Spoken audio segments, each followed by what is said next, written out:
So Acts 24 ended with the transition of the governorship of Antonius Felix to that of Porcius Festus.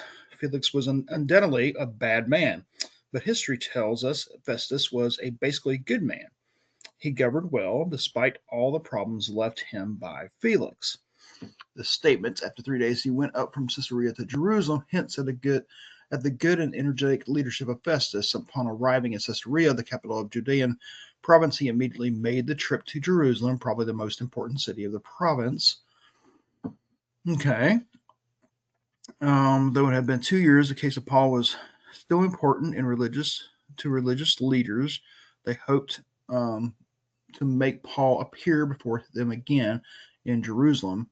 We can see that Paul's generous imprisonment in Caesarea was actually a provincial provision of protective custody against the murderous intentions of the religious leaders. It was also a season of rest and replenishment after his years of hard missionary service, preparing him for the challenges in the years ahead. Okay.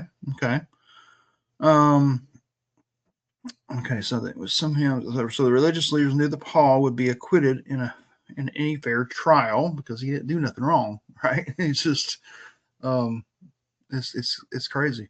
Therefore, they didn't really want Paul to be on trial again. They wanted to ambush and murder him before the trial could take place.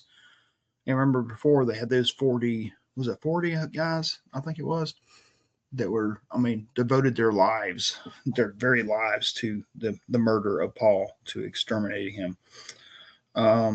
So these religious men, religious leaders, their actions show that the danger of religion that is not in true contact with God. If your religion makes you a liar and a murderer, there is something wrong with your religion.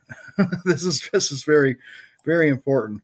And a lot of atheists and all will point out that religions, and they're actually, that's why you have a lot of atheists that are not just atheists, but anti-theists.